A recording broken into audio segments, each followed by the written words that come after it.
On continue avec la même leçon, les actions mécaniques et les forces, caractéristiques de la force. Voilà ces deux figures. La personne fait une force sur la boîte pour la pousser. Ce qui est différent entre ces deux figures, c'est que à chaque fois, la personne applique sa force en un point différent, en un lieu différent. Ce qui est différent alors, c'est le point d'application. Le point d'application, c'est là où la force agit. C'est la première caractéristique. On passe à la deuxième. Cette personne pousse la voiture horizontalement. La ligne d'action de la force exercée par la personne sur la voiture, c'est horizontal. Alors que la ligne d'action des pommes qui tombent est verticale. Les pommes tombent de l'arbre verticalement.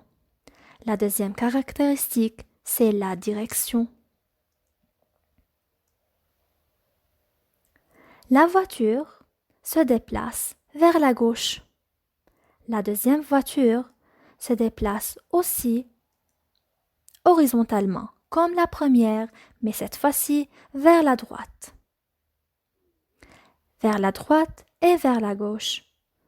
Ce sont les sens du déplacement de la voiture. La boîte se déplace vers le bas, ou bien elle descend vers le bas. Son sens est descendant. La deuxième boîte est élevée vers le haut. Son sens est ascendant. La quatrième caractéristique de la force, c'est l'intensité de la force. Comme on a déjà vu, l'intensité de la force est mesurée avec un appareil qui s'appelle le dynamomètre en newton. L'unité de la force est le newton. Son symbole est grand N. Maintenant, comment représenter une force? Voilà, cet élève va soulever son cartable.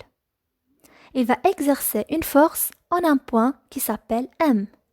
Alors, la première caractéristique, c'est le point d'application. Le point d'application de sa force, c'est au point M. L'enfant applique sa force en M. Il va élever le cartable vers le haut. Voilà, cette ligne d'action, c'est vertical. La direction de la force exercée par l'enfant est verticale.